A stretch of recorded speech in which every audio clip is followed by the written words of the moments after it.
All right, so we've come to the panel, the last event of the day.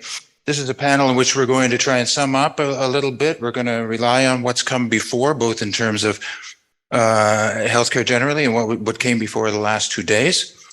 And we're going to look ahead as well, because we're going to consider reimagining healthcare. So we have 3 esteemed panelists here who are going to do most of the talking. What they're going to do, I'm going to introduce each of them at this time, and then they're each going to have a little bit to say, a few words to say. Then they will engage in some discussion, and we will then open it up, and we hope you will all engage in the discussion with us, okay? So let me begin by introducing. I'm going to start with, okay, let's start with Janet on my left. Dr. Janet Cow is Vice President of Quality and Safety at Providence Healthcare and a Clinical Associate Professor and Head of the Division of Geriatric Medicine at UBC. Her responsibilities include, many responsibilities: leading pandemic planning, patient safety and relations, advanced care planning, infection prevention and control, quality improvement, accreditation, and providing leadership and support to medical staff. So now you know who does everything at Providence. Okay. So secondly, now Jen Lyle, you all met her just about exactly 24 hours ago. I'll just briefly review her resume. Jen is the Chief Executive Officer of the Alzheimer's Society of BC. Before that, she was the founding CEO of SafeCare BC, and she previously worked in a dual role as both a healthcare practitioner and Director of Operations for a rehabilitation organization. And she has a BSc from SFU and also a Master's in Health from UBC. Finally, we have Dr. Katherine Paton, who is a clinical professor in the UBC Department of Ophthalmology and Visual Sciences, and she serves patients in both comprehensive ophthalmology and ocular oncology. She's also got a keen interest in ethics, social justice, medical administration, and governance, and she is deeply involved in many health boards, has been on the board of the BC Medical Association. She was president of the Vancouver Hospital Medical Staff and the Vancouver Medical Association, and the executive associate dean of clinical and community medicine at the UBC Faculty of Medicine. So please welcome all of our panelists. They're each going, yeah, go ahead.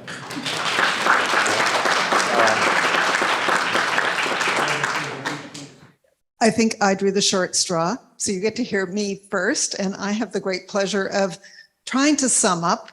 First, I want to recognize that today is Earth Day, and I hope that for all of us, it's an important one. I wanted to say that I found this energizing, as has been mentioned, and very encouraging. There was enormous enthusiasm, not just about being together, but really about new change. We have the tools. We actually know what needs doing. We have data that shows us the way to go. We have plans for facilities, for communities, for creating better community spaces. We have a better understanding, evolving biomarkers, and maybe even new treatments for slowing down or changing dementia, or at least kicking it down the road about 10 or 15 years until it doesn't matter so much anymore. We know about medical evidence and things like exercise and risk modification.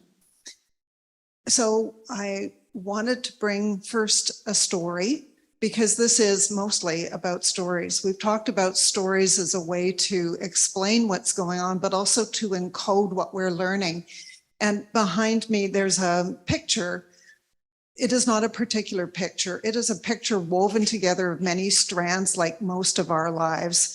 There will be things that are a little moth-eaten or frayed around the edges or that have imperfections in them, but those are the threads that make a life. And these are the stories of our lives, not just our patients' lives, our families' lives. The story, if you like, or the play, is individual person-centered. So I tell you this story to bring to mind what's going on at the moment, with permission of the person to whom the story belongs.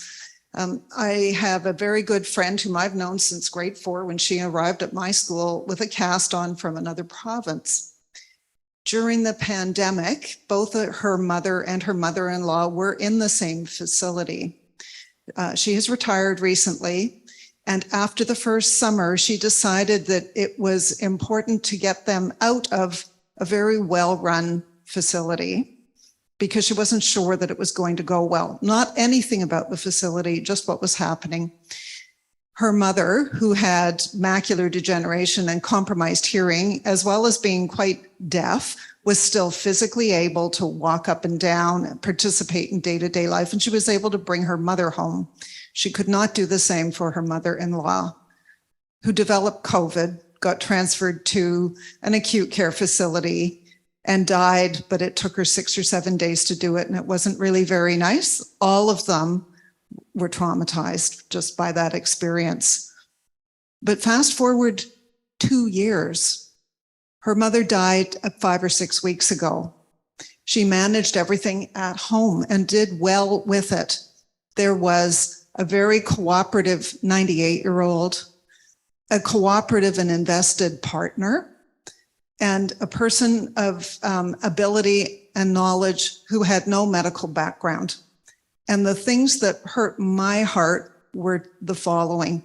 To hear her say that her mother, who had come to the facility from another province, had no local family doctor. The person caring at the facility was the family doctor. When she moved her to her home, she didn't really have her own family doctor. And some of the things that happened in the last 2 months or less could have been vastly improved by having somebody who was identified as their primary caregiver who could have come to the home, because taking this 98-year-old who was actually quite compromised with arthritis out to any office was nearly impossible. And so at the last, there were visits to 2 different hospitals, the first one of which they got a very unenthusiastic response from an emerge doc who demanded to know why the family doctor wasn't looking after it. Gave her oral, not IV antibiotic. And then several days later, they were somewhere else. Mom died peacefully in a hospital with her family close by and with everyone knowing they had done the right things.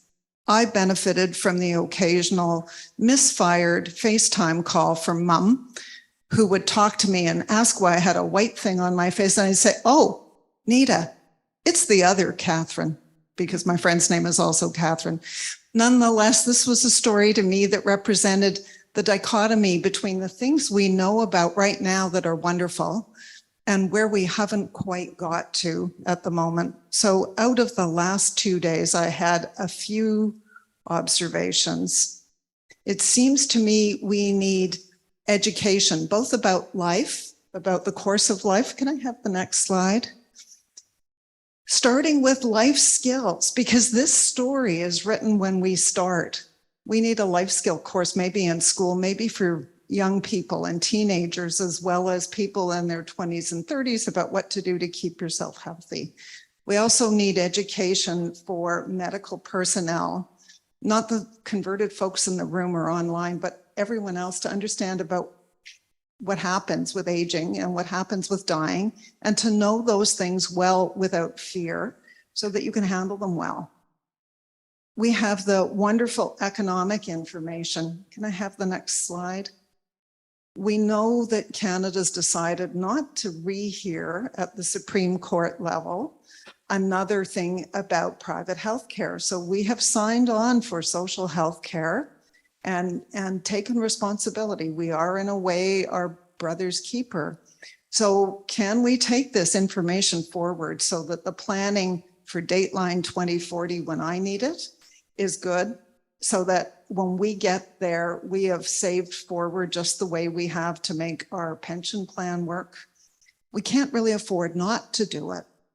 But we also know in that economic basket, there have been some unintended consequences of great things like standards. The recent long-term care standards that were announced in Ontario that Samir talked about yesterday have had the effect of having multiple private facilities decide that rather than renovating to meet the standards, they're closing. And they've sold to developers who will use the space for a totally different purpose, and they've removed capacity from the system. So we have some unintended economic consequences. And then the modern treatment we were talking about, both for dementia and other things, may push some cost down the road, but there will still be cost at the end. So I'm hoping that wonderful model of 10 or 12 people together in what feels like a home facility is going to figure out a way to make it cost effective too. I'm sure it can be. It's just going to take some work. And we need to recognize that this is whole life care, not just illness care or health care, and build in the other pieces of it, the spirituality, the person's desires and needs for themselves, and the understanding of the health caregivers, both the unpaid family and friend ones and the paid ones, understanding that there's an evolution of how the individual thinks about their life that may not yet be where the caregivers are. They may not have had the life experience or gotten to the decisions, and that's a conversation that may need to go on sometime beyond the end. And then we've had really nice descriptions of how to make our lives better and our residents' lives better. That thing about breathing that said it made it better for everyone at home. The material this morning from Davidicus about hypnosis and meditation and music. And then something nobody's much mentioned, but I think there's a certain amount of intuition that we've heard from many of the speakers and from many, many of the caregivers in the audience, that there are ways of knowing that aren't necessarily about words or standards, that maybe don't always have data behind them, but that you recognize them, you know when they're well done, and you know instinctively what to do. We need to attend to social trends, things like MAID, things like EDI that are changing how we think about care late. And then we need to attend to the compassion piece of it. So I'm really hopeful after this time, but I'm curious to hear what our other folks have to say about how to make that go. Thank you.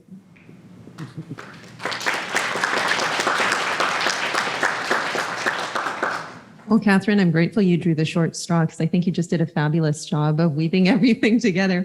I'm going to keep along with the storytelling theme, and I'm fair warning, this story starts out in an unhappy place. I promise that it ends in a happier place though. But this is my family's story. And the reason why I'm sharing it with you today is because my family's story is not unique. So right around the time that my uncle retired, he was diagnosed with Parkinson's disease.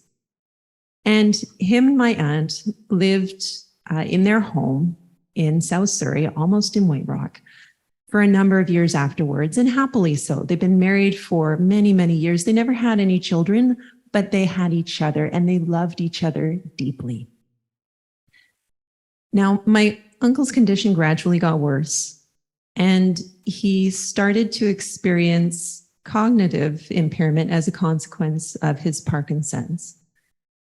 And so they continued to manage at home, but with increasing difficulty. They tried to engage with the publicly funded healthcare system for home care services and weren't really all that successful.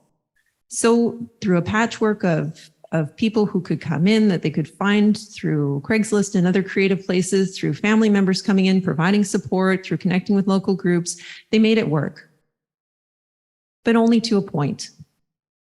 And so unfortunately, my family's experience was really similar to a lot of other family experiences. Going into hospital, coming out of hospital, going back into hospital, coming out of hospital, going into hospital, until finally my uncle went into the hospital for what would be the last time in and around December 2019. He stayed in the hospital for about 3 months until he moved into long-term care in March 2020. My uncle was part of the 61% that Isabel McKenzie spoke about yesterday. 61% of people who did not receive home care services in the 90 days preceding admission to long-term care. He formed the vast majority of people in this province whose primary route to accessing long-term care is through the emergency department.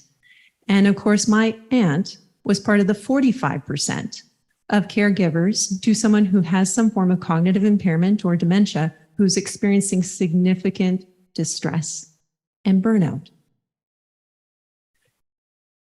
I didn't see my uncle for a year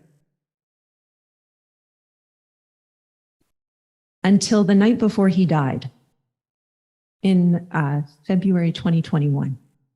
Unfortunately, it was just a few weeks before the visitation restrictions lifted. But I valued the opportunity to be able to see him in person one more time. I didn't think I was going to cry when I was saying this. Damn, it was 2 years ago. But that's my family's story, and it's not unique. And I think the reason why I'm sharing that bit, in addition to pointing out the pieces around the access to home care, the route through which my family ended up accessing long-term care, and the trauma, quite frankly, that my aunt experienced about being separated from her husband of more than 4 decades for an extended period of time until she was eventually able to get designated visitor status and then essential visitor status, is a common one. And I think it shows the challenges of our healthcare system, the dark sides of it, how quickly we dismissed and minimized the contributions of family care partners through the health policy decisions that were made. And I recognize that there was a rationale for them at the time. But I challenge you to find the humanity in that rationale in the story I just shared with you. It shows the challenges that we have with regards to accessing different levels of care that don't route everyone through the emergency department, which we know is not a good place for people to be, particularly people with cognitive impairment and older adults. It shows the challenges that people have in terms of accessing supports in the community. Now, that's the sad part of the story, but the story has a happy ending. And I wanted to share that portion with you as well. So after my uncle passed away, my aunt looked at the family home and made a decision. She decided to move out of the house that her and her husband had built and into an independent living residence. This was not an easy decision for her. Let me stress that, because you're leaving the place that you made a life with your spouse, whom she had lost not that long ago. So one summer I showed up, we schlepped boxes and boxes of about 35 years worth of life downstairs and upstairs and into cars and into various trucks and various vehicles. And we moved her into a new place. And she is thriving. She has a community. She has access to recreation. She's within walking distance to shops. She's made friends. She has happy hour with the person on her floor who has some form of early stage cognitive impairment, and they love it. So her story has a happy ending. She's found her community. And when I think about the future of seniors care, I want more people to have what my aunt has, to be in a place where she feels welcomed, included, supported, where people, no matter their ability, form friendships and find meaning. And that should be a compelling vision for all of us, because if we are so lucky, we will all be old one day. And when we look forward to the future and we think about the challenges in front of us, I shared some of these statistics with you yesterday. 85,000 people today currently in BC living with some form of dementia. 247,000 people projected by 2050 to be living with some form of dementia. 2 out of 3 people living with dementia in the community right now, not in a long-term care setting. That to me is a strong clarion call for us to look at ways in which we can address the challenges and the shortcomings of how we approach care, our systems of care, and indeed our communities writ large, because make no mistake, healthcare is more than just medical care. It's about the communities in which we find ourselves. We heard Dr. Habib Chaudhry talk about the impact of the environment in which our communities build up around us, how that impacts our ability to be citizens, to be participants, to have good quality of life. All of this is our challenge to meet. And I think that there's reason to be hopeful. I was speaking to somebody recently around dementia, and he said to me, oh, is there any reason for hope? Now, if you're in the dementia sphere and you've had the awkward conversation one day with somebody who's like, oh, dementia, is that what you do with your work? Ooh, must be really sad. Must be really depressing. I got to say, no, you know what? I do have hope. I have faith. I have optimism. Not only because I see a room full of people who I know are just as committed and just as engaged in this need as the people that I get the privilege of working with every day, but also because in the face of challenge, our best tool is hope and is optimism. So if anything, I hope that you guys leave this conference today with that sense of hope, purpose, and action, because I think what we've heard over the past couple of days are those opportunities, whether it's looking at exercise programs, whether it's looking at dementia-friendly community design, whether it's looking at new and different ways for us to model care. We have opportunities and opportunities for action. So I hope that's something that you all leave here with today, so that we have more people whose stories follow the trajectory of my aunt, and perhaps less people whose stories follow the trajectory of my uncle. Thank you.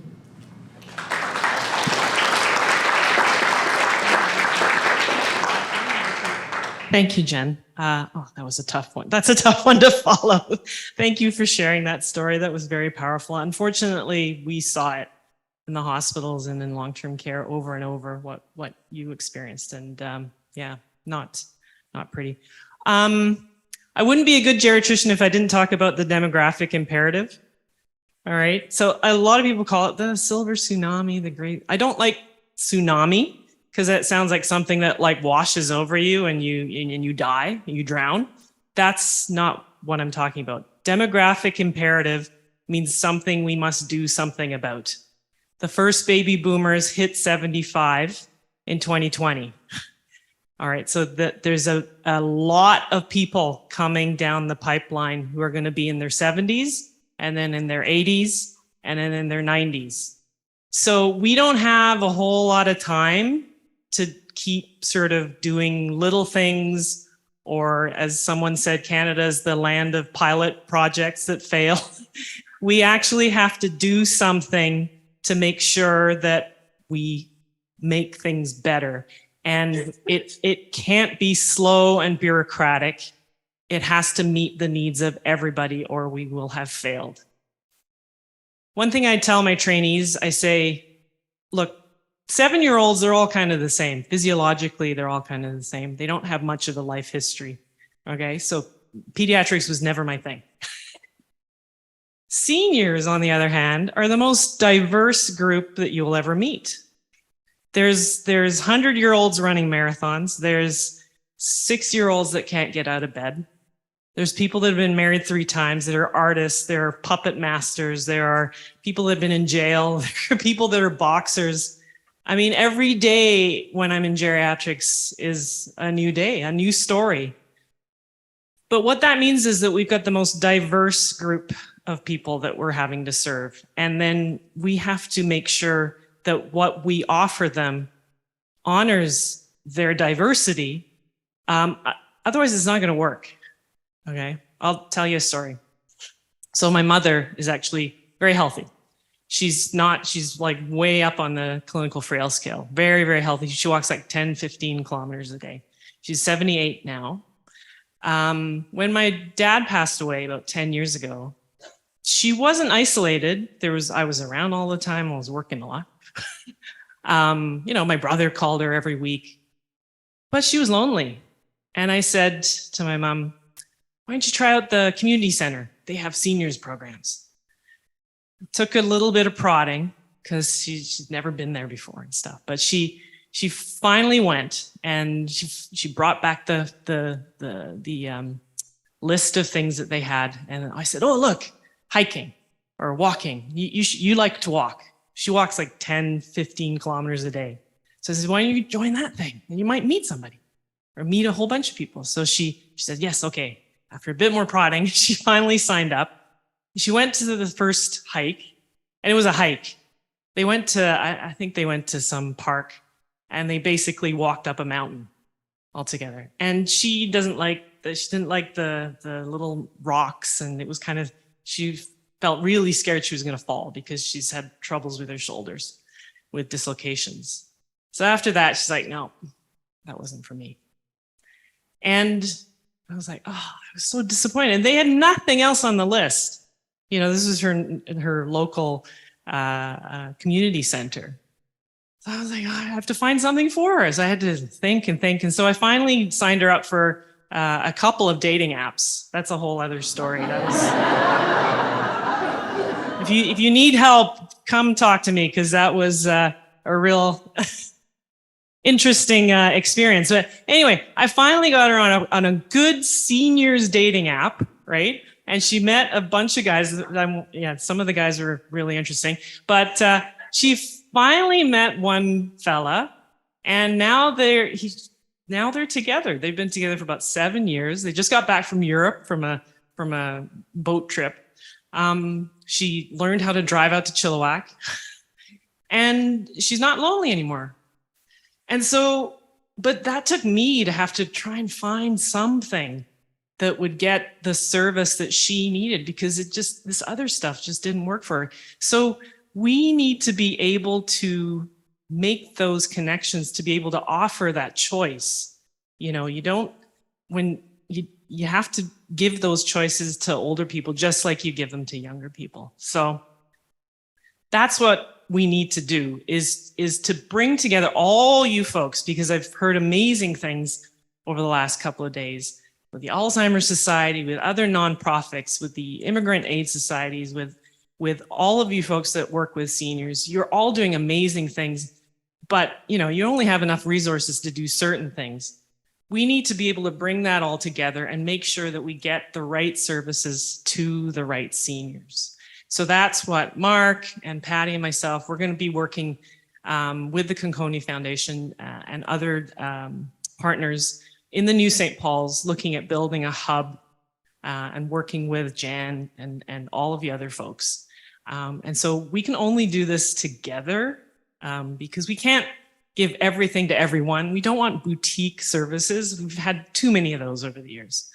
And we've got to do it now because they're here. And so thank you. And I think we can do it.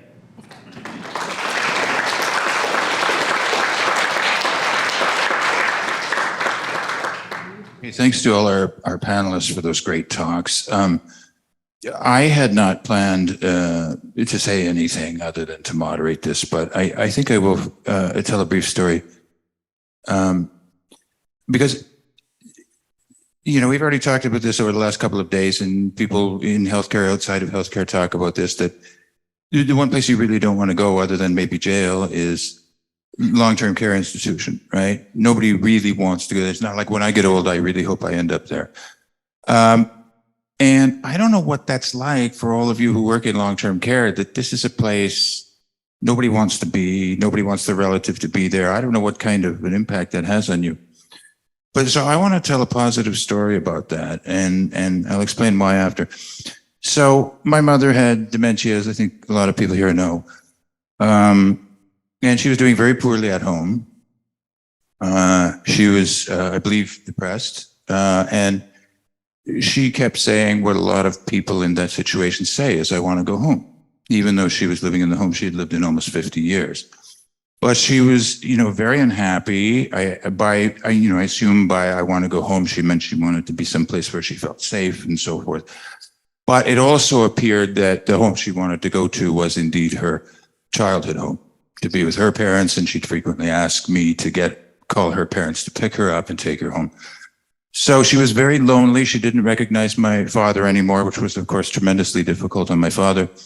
But it was also difficult on her. She didn't recognize this home. She'd say to me, I don't know why my parents left me here in this place. So I mentioned that because a lot of people, including me, say I would like to spend my last years at home. But I came to realize at that time that wasn't the best place for everybody, right? It wasn't the best place for my mother. My mother ended up in the hospital, where this is where she ended up receiving some long-term care while she waited to get in to institution, okay? She finally got into long-term care. She only lived 5 months there, and then she passed away. But I've often said that the long-term care institution saved her life. So I realized it was exactly the right place for some people. And for my mother, I mean, it helped the fact that her sister was also in long-term care, and I managed to get them rooms across the hall from each other. And they actually did recognize each other because they had known each other for almost 90 years. But I watched my mother, who had stopped eating, not because of cognition, but because of depression, who really did not want to live anymore in the hospital, didn't like it at home, was very depressed at home. I watched her respond emotionally, physically, spiritually, while she was in the long-term care institution. And she began eating again. She began interacting with her sister and with me when I'd go to visit. And I don't know if she knew where she was. It seemed the way she was talking that she did think she was finally home again. So I tell that story because I know a lot of you work in long-term care, and we do, I mean, people may not recognize the value of it, but I did at that time. I do recognize it is the right place for some people. And it's led me to conclude that I can't say that I would never want to be in a long-term care institution. It may be the right place for me one day. That said, I'm reminded of notably Samir Sina's talk and the Aging in the Right Place report, which I had the privilege of reading back when it came out and writing about it. And the big point to me there was this focus on, it's not necessarily that long-term care institution is not the right place to be. It's simply that we need to ensure that the healthcare system responds in such a way that people can be in the place that is right for them. And that for some people, that's long-term care, but for others, it's not. And for people to be in, Samir mentioned that about 1 in 9 people, about 11% of people who are in long-term care don't need to be there. That's tragic, but I would say equally, people like my mother who are living at home, more and more depressed in a miserable state, that's not the right place for them either. So I think our focus needs to be on ensuring people are able to be in the right place, to age, to live, and to die in the right place. That's all I wanted to say. I want to ask everybody here, we're all talking about how we know what needs to be done. Here are the things that need to be done. So I would just ask our panelists, and we're happy to open this up because it's just about time is finished. If, what is it we need that we talk about what we need. So if in your dreams, what would you have happen? What is it you require? Is it government intervention? Is it more money? What needs to happen to affect these changes that we know are important? If anybody wants to do that, if anybody here, what is it you all need? From our society, from our government, from anything. What is it we need to, make the changes we need to make for healthcare to be fixed?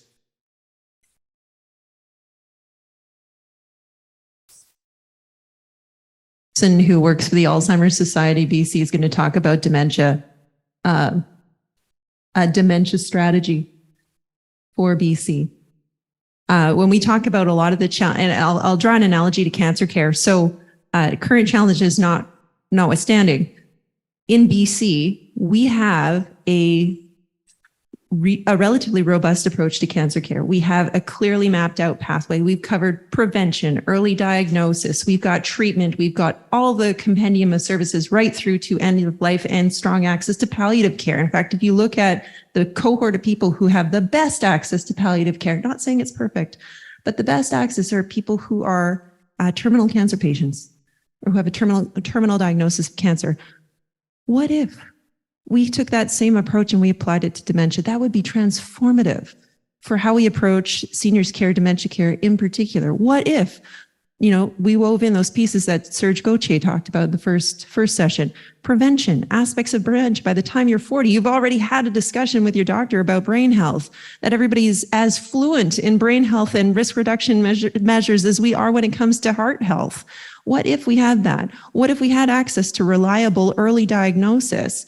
biomarker-based diagnostics? What if we had incorporated, what if family physicians and healthcare practitioners were comfortable in making that diagnosis across the province? What if we had then strong access to community-based care and services, including the social services that people need that don't fit in the healthcare bucket? We talked about social prescribing this conference.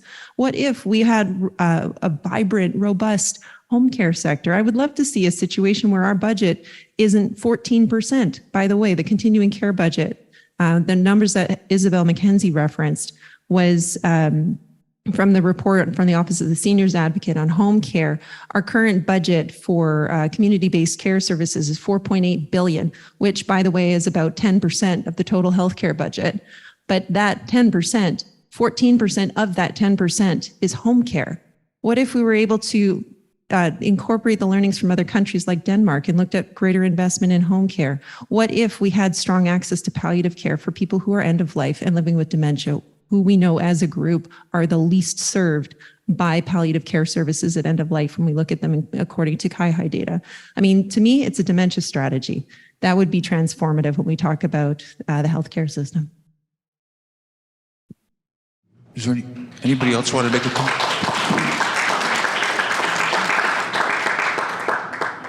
But some of those barriers are barriers of believing it exists. I think people love to ignore the things that are tough. And so some of it is about having a conversation, a real and frank conversation in society. We've had a bit of public conversation around MAID, but there's MAID material going on, kind of not totally informed, and things are progressing anyway. I think the dementia things are progressing anyway. The cancer things, they don't have the manpower for, right? They actually have something now on paper that's a strategy, but it's a catch up from 10 or 15 years of neglect and falling behind. So it's partly about making it a societal priority and having conversations, and as much as getting people to recognize the things they don't really want to talk about that are going to affect their lives or their parents or their relatives or their neighbors, it's also saying that these are things that are going to have an impact on whether or not they can afford other things in the budget. Seems to me that it takes a crisis to make people make that. And if we haven't just had our crisis, I don't know what we've had. And it's put it out there in public, but it's now getting the assistance to keep taking it forward. And I think that's not just the folks here, that somehow we need to connect with others about it and to keep our feet to the fire. Who was it mentioned there was a minister of something really odd? A minister of loneliness, like, you know, there needs to be some wizard position that puts Isabel and her numbers in it and says, this is real, folks. We just need to keep working till we solve it, and that has the commitment for it. And I think that some kind of coordination so that the silos aren't doing the work, so that there's a hub and spoke, and so that it's a trusted hub and spoke, because we've even got the evidence base. We just need to keep going. We need all to be on the same message. And really, the Minister of Health is basically the Minister of Seniors in the next, if not now, then in the next 20 years. So we all need to have that same message. Good care for seniors, prevention, not over-treating people will actually, in the end, save us money and improve quality of life. And we need to have that same message over and over again to the people who make the decisions, and to get rid of all of those barriers. Oh, you need to have wide hallways. You know, why? Tell me why. And, you know, what's the benefit? What's the risk? And let's talk about why we're doing things. And the message is good seniors care is good for everybody.